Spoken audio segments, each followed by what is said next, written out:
In the evening news, my name is David Ojo. President Muhammadu Buhari said Nigeria looks forward to the proposed Joint Africa Naval Exercise of the Gulf of Guinea Commission holding in Lagos on May 15, 2023. According to a statement signed by the President's Senior Special Assistant on Media and Publicity, Garba Shehu, the President gave the assurance when he spoke for the last time at the third extraordinary session of the Assembly of Heads of State and Government of the Gulf of Guinea Commission taking place in Accra, the Ghanaian capital. The President also identified regular meetings among countries that make up the Gulf of Guinea Commission as a critical route towards achieving peace and security in the region.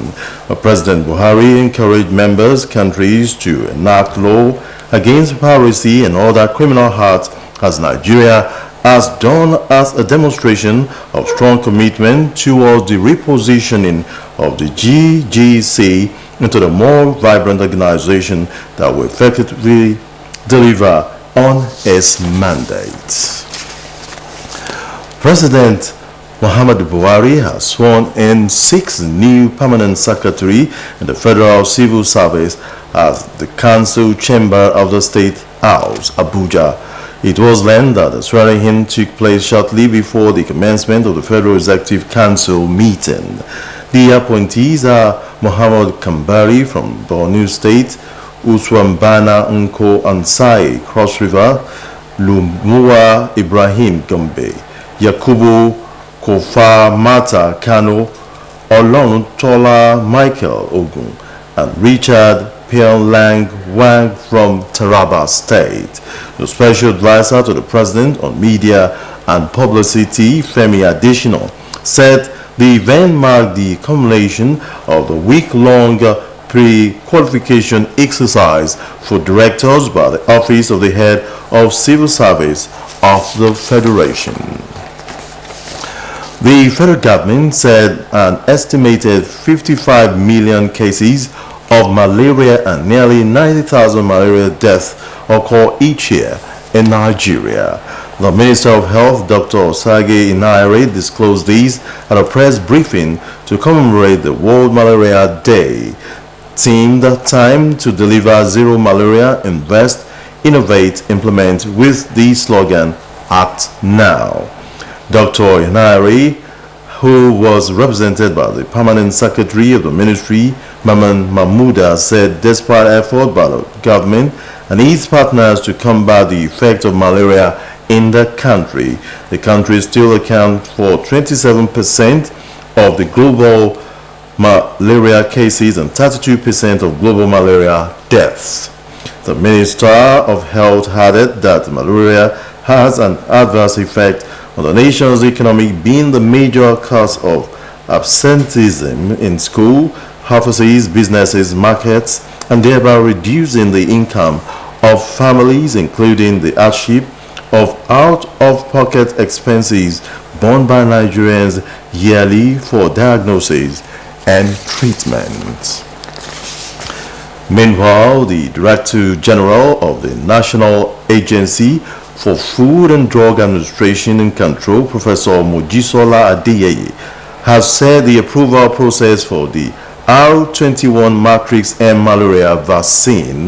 Adeyeye stated these while speaking on the television, as she noted that the vaccine requires more clinical trials to begin within the next 6 weeks before its full use.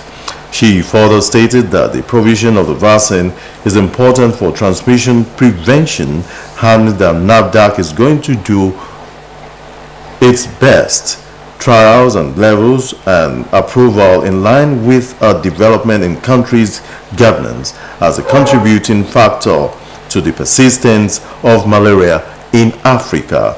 The NAFDAC board stated that the vaccination focus is mainly in children and not adults, adding that this is the limitation the RTS malaria vaccine has in its percentage efficacy.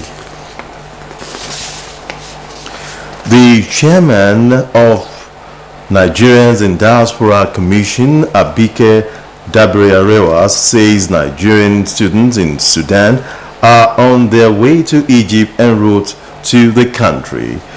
Dabiri Arewa disclosed these while giving an update about Nigerian students and citizens in Sudan on her official Twitter handle.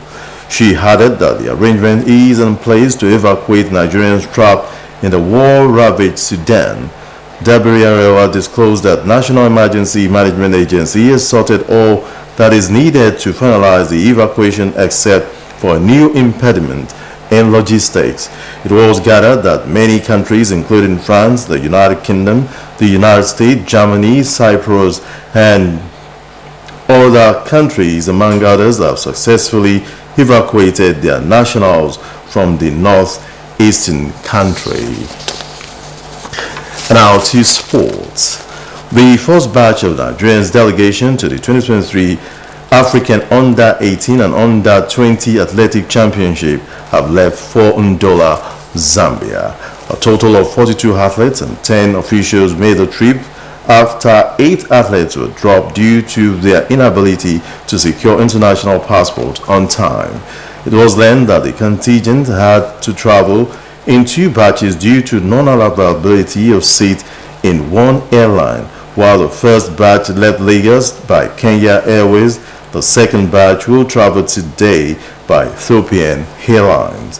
The head coach of the Athletics Federation of Nigeria, Seji Pobeni, told journalists that some US-based Nigerian athletes who are still within the age limit could not make their trip to Ndola due to their tight academic schedule. In the Nigerian delegation are 10 officials comprising 1 secretary, a doctor,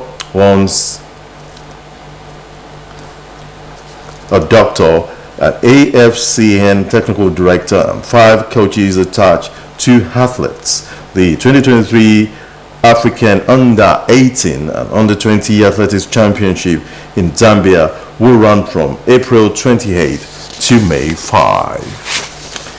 And on the foreign scene, South African President Cyril Ramaphosa's office says its statement that his ruling African Nation Congress had decided to leave the International Criminal Court was a mistake due to a communication error by the party.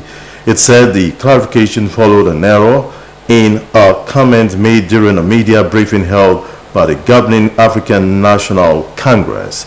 Earlier, Ramaphosa had said the African National Congress had decided to withdraw South Africa from the court, which last month issued an arrest warrant against Russian President Vladimir Putin.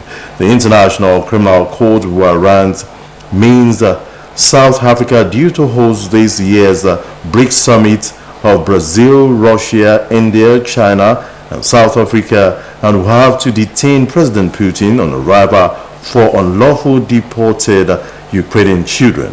However, Ramaphosa said that the matter is still under consideration. And with that story from the foreign scene comes to the end of evening news. Join us at 7 for major reports. Thanks for watching. My name is David Ojo. Bye for now.